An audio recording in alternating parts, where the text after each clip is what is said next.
그동안 세네 번씩 연장되어 온 부동산 PF 이 만기가 이제 다음 달에 집중된다는 얘기가 전해졌는데요. 연장이 더 이상 불가능하다는 시각과 함께 시장에서는 4월 위기설이 돌고 있습니다. 자, 이런 가운데 증시에서는 태영건설 주식이 거래 정지되는 사태가 발생했는데요. 이를 계기로 부동산 PF발 위기가 결국 증시로 전염되는 게 아니냐는 얘기들이 나오고 있습니다. 오늘은 때마침 SBB가 조기 파산을 선고한 지 딱 1년이 되는 날인데요. 오늘은 이 문제들을 종합적으로 함께 다뤄보겠습니다. 도움 말씀에 한국경제신문의 한상준 논설위원 나와 계십니다. 안녕하십니까? 네, 안녕하십니까? 자, 밤사이 주요 경제 지표 가운데 PPI 그리고 소매 판매 지표가 발표됐는데요. 이번 지표가 나온 이후에 파월 이 의장의 지난주 발언이 재조명받았다고요? 네, 사실 오늘 경제 지표가 집중적으로 발표했죠. 예. 미국에서 중요한 지표들, PPI라든가 어제 이틀 전에 CPI, 그리고 오늘 소매 판매 이렇게 해서 발표했는데요. 이거 가지고 지난주에 상원증권에서 예. 파월 발언이 상당히 정치 수획을 띈 게 아니냐. 그러면 지난주에 뭐 시청자 여러분 다 아시겠습니다는 파월의 상원 발언은 마일드 너브시 발언이었습니다. 예. 그래서 금리가 3차례까지 인하가 된다 하는 이런 기대가 나와서 특히 비트코인 가격이 많이 올라갔던 배경이거든요. 근데 2월 달 CPI와 PPI가 예상보다 상회했습니다. 그런 측면에서 마일드 인플레 셔이 됐고요.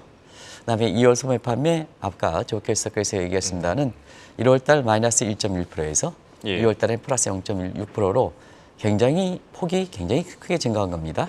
이걸 정기비 연율로 따지면 굉장히 전월비 연율로 따지면 굉장히 크게 증가한 거다 이렇게 보겠습니다. 예. 결국 인플레 살아있고 마일드 인플레 셔이니까 인플레 살아있고 그다음에 경기가 좋으니까 미국 경기에 대해서 문플레이션이 재확인된 거죠. 그러면 종전의 태도와 마찬가지로 스트롱 하워키시 발언, 강한 매파 발언을 유지했어야 되는데 예. 지난주에 마일드 너브시 발언이니까 이게 잘못된 게 아니냐 하는 시각이거든요. 그래서 지금 바이든 후보와 그다음에 트럼프 후보로부터 곤욕을 빠진 파월이 지나치게 정치 수획을 의석한 것이 아니냐 하는 것이 경제 지표가 다 발표되고 난 이후에 예. 월가의 그 평가다 이렇게 보시됐습니다. 결과적으로 보면 문플레이션이라는 것은 라스트 마일 그 부주의 우려가 이렇게 아직도 남아있다는 얘기죠. 그렇죠. 그래서 이것이 반영해서 미국의 10년물 국채금리가 4.3%로 다시 올랐습니다. 그렇죠. 그래서 4.3% 올라다 보니까 빅테크 업종을 비롯한 나스닥 지수들이 지금 4.29, 4.30이 왔다 갔다 합니다. 예. 그래서 4.29인데요. 어찌됐든 전일 대비해서 2% 이상 오르는 이런 모습을 보이고 있는데요. 그러다 보니까 빅테크 업종들이 떨어질 수밖에 없다 이렇게 보겠습니다. 예. 오늘 시장에서는 가장 관심이 됐던 게 뭐 아까 스페이스X 얘기도 해주셨습니다는 뭐 관심이 됐던 게 희망보다는 테슬라라든가 일론 머스크 입장에서는 비관이죠. 그래서 그렇죠. 테슬라 주가가 160달러대까지 떨어졌습니다. 예. 아마 이건 계속해서 우리나라의 서학개미들이 증권사의 권유를 해서 많이 사고 있는데요. 이게 290달러서부터 이렇게 시작됐을 겁니다. 그런데 그때의 그 시점에서 엔비디아가 괜찮고 오히려 예. 테슬라는 좀 하지 마십사 하는 것을 이 방송을 통해서 계속해서 말씀드렸는데요. 그렇죠. 어느덧 테슬라의 주가가 사실 160달러대까지 떨어졌습니다. 어제 홍행카운가요? 미국의 예. 김정학 특파원이 이렇게 했습니다. 테슬라 주가가 100달러대까지 추락할 수 있다는 그렇죠. 그런 얘기가 되는데요. 이 대목은 나중에 일론 머스크가 바이든과 그 다음에 트럼프로부터 외면당하는 결국 일론 머스크는 미국에서 보면요. 어느 예. 정도 대통령 후보한테 돈을 좀 줘야 되거든요. 후원금을 좀 줘야 되거든요. 근데 후원금을 전부 안 주겠다 하는 측면에서 트래커러시 문제와 함께 정치적으로 갈등이 되는 상태에서 일부에서는 자 CBO 참가를 벌었던 일론 머스크가 예. 왜 중국에 대해서는 뭐 우호적이고 뭐 이렇게 정치 자금이라든가 이런 게 굉장히 우호적인데 뭐 줬다는 얘기는 안 할 수 없습니다는 예. 사실 왜 바이든과 트럼프에 대해서는 후원금을 주지 않을까? 앞으로 어떻게 될 건가? 빅테크 업종에 대한 기술적인 테크러시 문제와 함께 정치적 문제까지 해서 굉장히 시련을 겪고 있다. 그래서 뉴욕에서는 사실 테슬라의 주가가 160달러대까지 떨어지다 보니까 예. 테슬라의 치욕이다 이런 표현까지 나오고 있다 이렇게 보겠습니다. 알겠습니다. 그리고 사실 오늘 위험 자산들이 대체로 많이 빠졌는데요. 이 가운데 비트코인도 빼놓을 수가 없죠. 비트코인 7만 달러 아래로 떨어지지 않았습니까? 네. 어제 그 시청자분이 워낙 관심이 높기 때문에 음. 사실 그 오늘도 목이 메고 있습니다는 거의 그 잠을 자지 않은 상태에서 비트코인 가격도 계속해서 보는데요. 예. 지금 비트코인이 7만 달러입니다. 이 장중에는 7만 달러도 무너졌습니다. 그렇죠. 그래서 어제 시청자 여러분 기억나실지 모르겠습니다. 비트코인이 73,600달러, 4,000달러 했는데요. 하루 대비해서 4,000달러까지 프레시 크래시 현상이 발생했습니다. 프레시 크래시 현상이 되는데요. 2번이 질문이 되겠습니다. 1번 자막이 또 나오는데요. 예. 2번이 되겠습니다. 2번 자막을 좀 비트코인 관련해서 좀 주시기 바랍니다. 예. 비트코인 가격이 연준의 금리 인하 기대에 굉장히 민감한 반응을 보이고 있습니다. 그래서 비트코인이 가격이 7만 달러 위에 있을 때는 특히 연준의 금리 변경에 대해서 민감한 반응을 보이고 있는데요.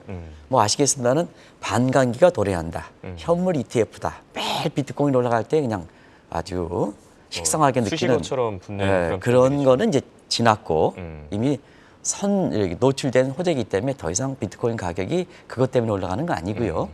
그러면 7만 달러에서 뭐에 민감할까 하면 예. 그에 대해 금리 변경에 민감하거든요. 그래서 3번 인하가 돼 있다. 지난번 파월 의장의 마일드 도브십 발언 때문에 3번 인하가 가능하다 해서 10만 달러 얘기가 나왔던 겁니다. 그리고 이것이 이제 6번 인하한다 하면 20만 달러까지 이렇게 그렇죠. 되는데요.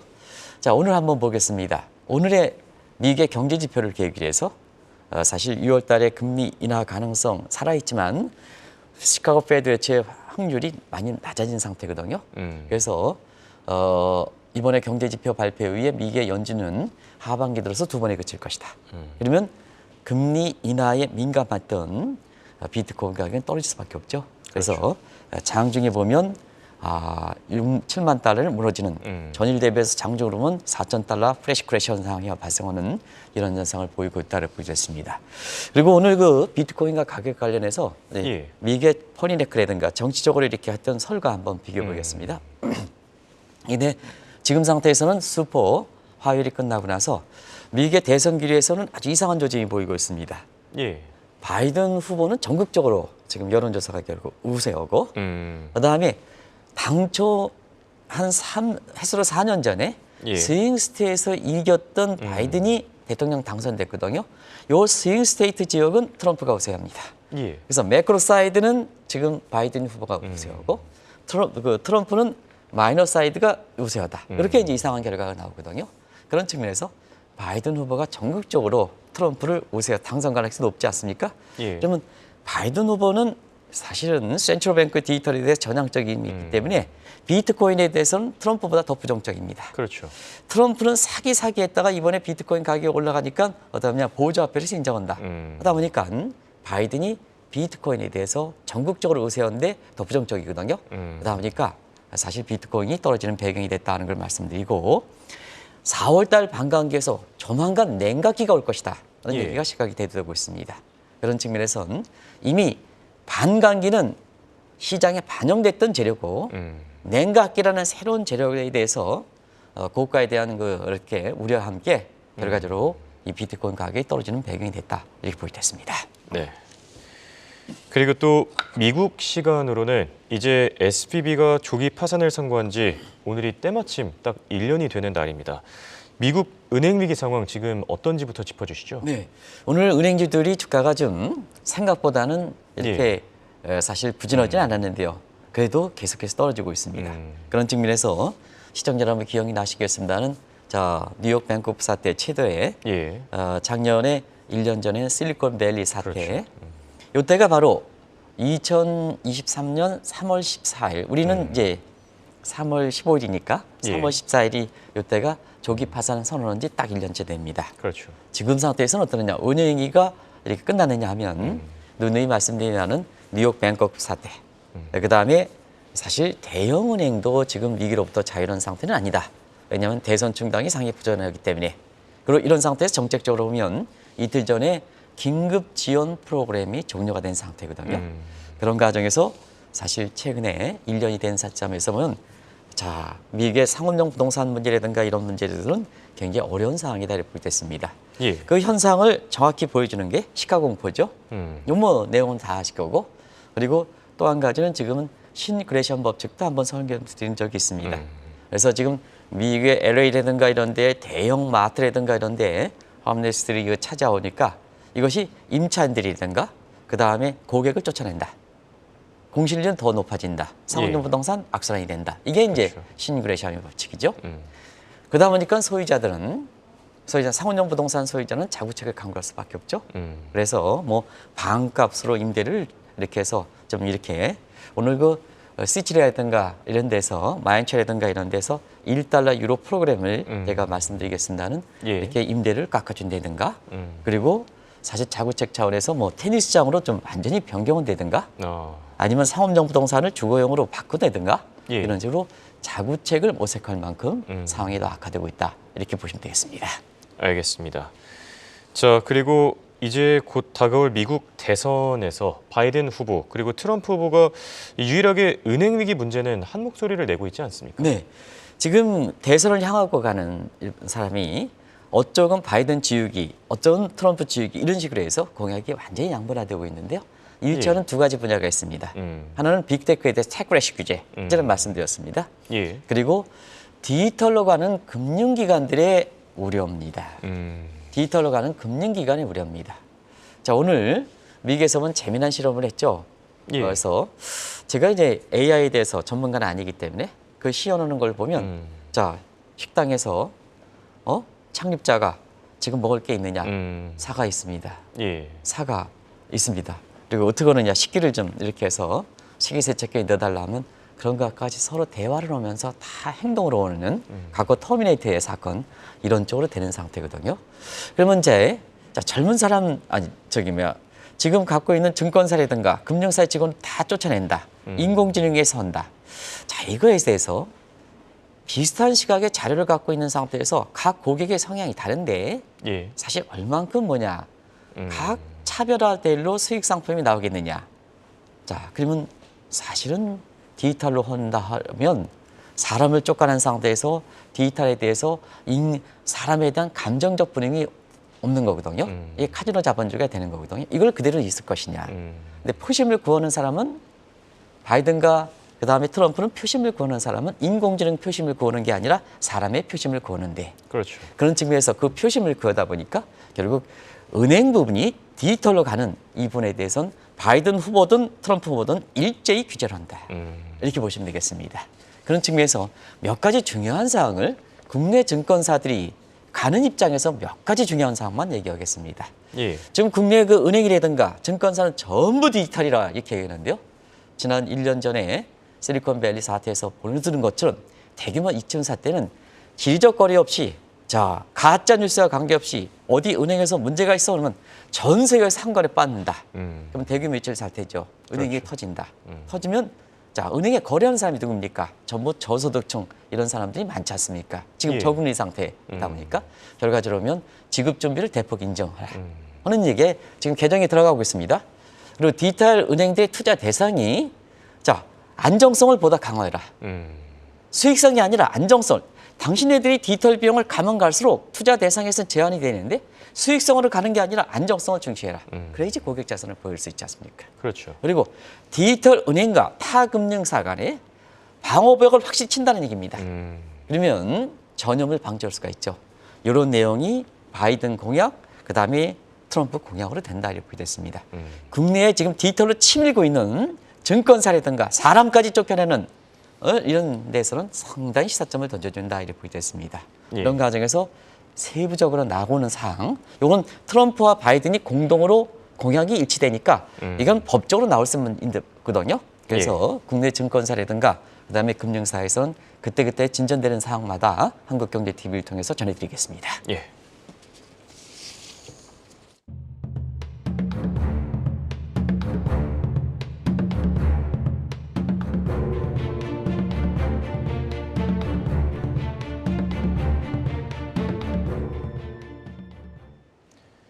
벌써 세네 차례 연기된 부동산 PF 만기, 이제 다음 달에 집중되는데요.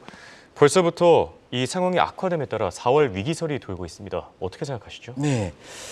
이 PF, 한국의 부동산의 PF 문제는 예.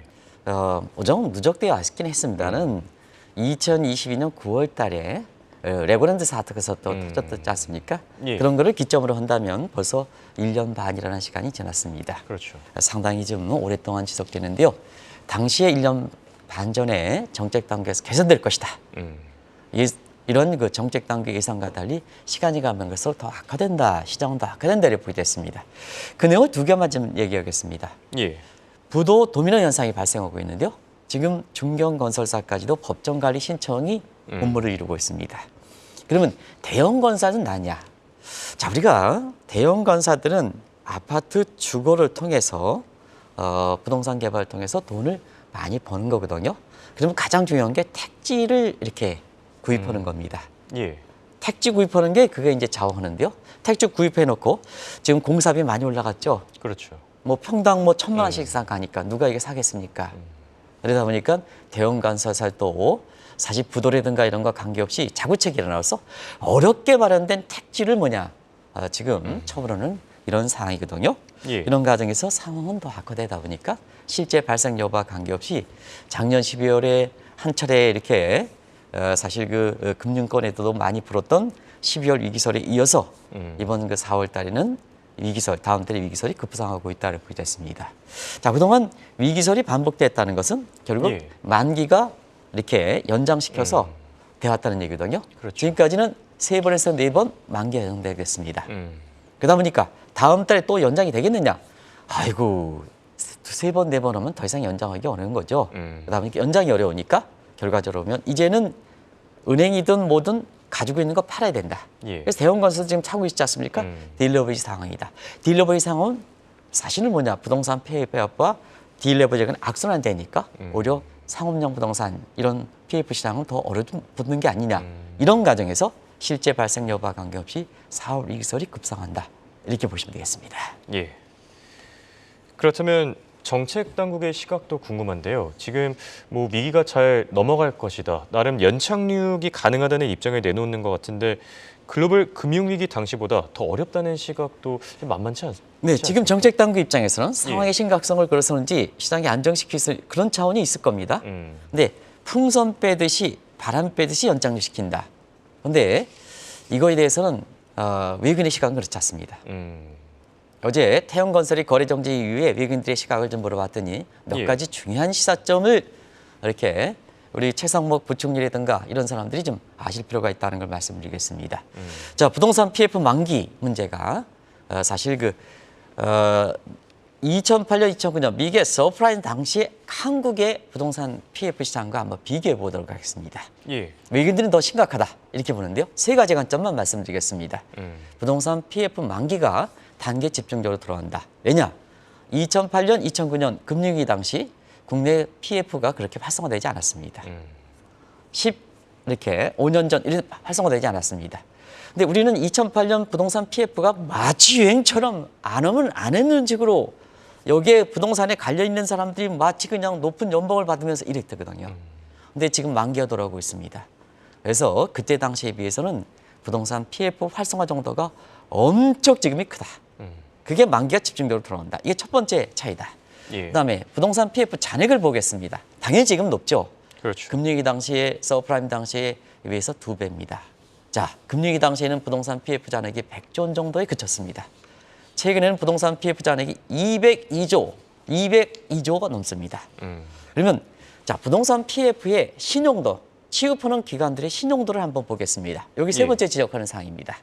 그래서 자막을 돌려주시기 바랍니다. 자, 금융위기 당시, 서프라임 당시에는 주로 시중은행과 저축은행입니다. 은행입니다. 근데 지금은 어떠냐? 증권사, 자산운용사, 새마을금고.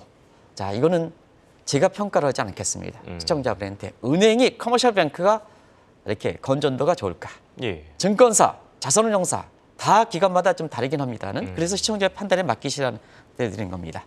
증권사, 자산운용사, 새마을금고 전부 수익성을 탈해서 해외 부동산 나가고 부동산 PF에서 마치 거기에 지금 이렇게 많은 쓰레기를 던져주는 그런 사람들이 2018년 뭐 이런 사람들한테 마치 이게 증권사를 끌어가는 것처럼 이런 사람들이 지금 그렇거든요. 예. 그런 과정에서 보면 취급기관의 신용도도 지금 2008년, 2009년 서프라임 사태, 그다음에 리먼 사태, 한국의 PF 시장과는 월등히 다르다는 얘기입니다.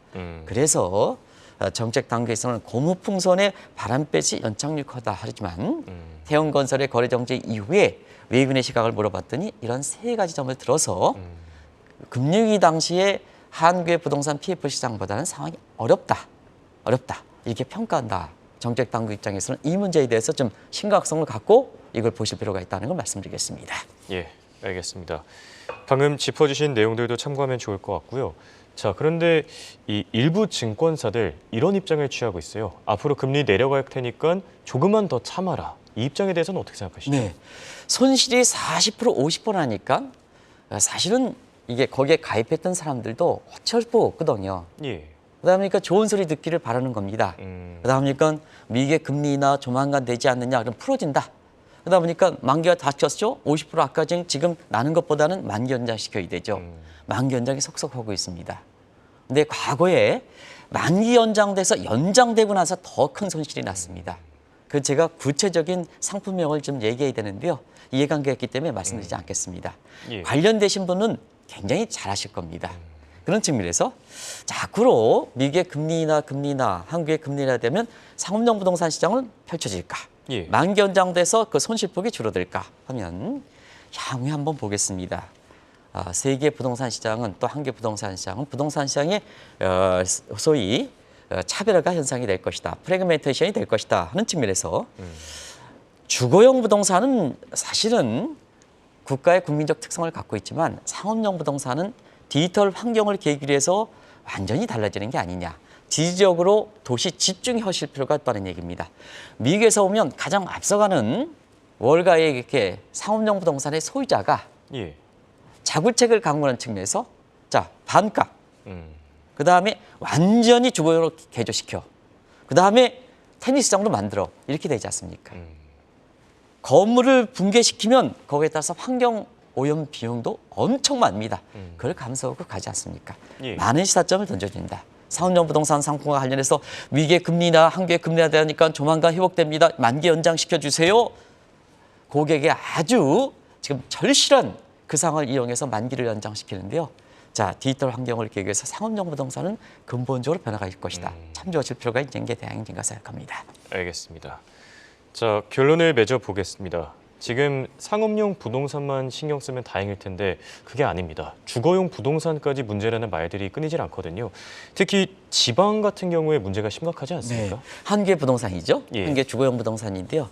지금 뉴욕타임스에 한국의 출산율이 더 떨어지는 것을 뭐 14세기 흑사병으로 비교했죠. 저는 이 표현에 좀 뉴욕타임스의 심각성을 한다 하더라도 흑사병 비유는 좀 잘못됐다 이렇게 봅니다. 그만큼 세계적으로 가장 출산율이 낮죠. 예. 고령화 속도 빠르죠. 그러다 보니까 인구 통작적 관점에서는 한국이 지방도시가 사라지는, 지금 지방도시가 굉장히 사라지고 있죠. 예. 지방도시가 사라지니까 빈집이 나오니까 시카고 공포되고 우리가 아까 말씀드렸던 여러 가지 지방에 아주 경기가 위축되는 이런 상황이죠. 그런 과정에서 유럽에서는 아마 저희가 2020년에 이게 방송을 했었습니다. 예. 한번 찾아보니까 지금 이 행안부 장관이 이탈리아에 방문해 가지고 거기에 저도 이제 이 표현은 정했어. 마엔차인가요? 거기를 방문하셨다 그랬는데 그게 인류로 재생 프로젝트입니다. 이게 한국경제TV에서는 2020년에 시칠리아 방송을 하면서 말씀드렸습니다. 예. 근데 여기 마엔차라는 게 이탈리아에서 확대되고 있는데요. 자, 시칠리아에서 험한 빈집에 있어 보면 시카고 공포 뭐 이렇게 되니까 자, 인류로 가져가라. 그러면 거지라 하더라도 인류로 가면 자기 그 빈집에 대해서 손질을 그렇죠. 본다는 얘기입니다. 쓰레기도 예. 청소하고 책임감이 생기는 책임감이 거죠. 생기지 않습니까? 그래서 이게 도시가 재생하는 이런 문제인데요. 이런 문제도 지금 우리나라에 지금 한국의 빈집이 전국적으로 오면 지방 도시가 사라지니까 13만 원입니다. 관련된 기획하면 10년에는 100만 원가 넘습니다. 예. 이거 어떻게 합니다? 어떻게 하냐? 그런 측면에서는 한국도 10,000원짜리 하우스. 지금 이게 1,000원짜리를 해야 되네. 인류로 하면 1,000원짜리 해야 돼. 10,000원짜리 하우스. 우리 국민적이 보편적으로 사는 10,000원짜리 하우스. 이걸 좀 대책을 해서 사실은 이거 좀 근본적으로 대책을 나가야 되지 않느냐 하는 생각이 듭니다. 알겠습니다. 이렇게 오늘은 부동산 PF 만기 문제를 주제로 얘기 나눠봤습니다. 지금까지 도움 말씀의 한국경제신문의 한상준 논설위원이었습니다. 네, 고맙습니다. 네, 고맙습니다.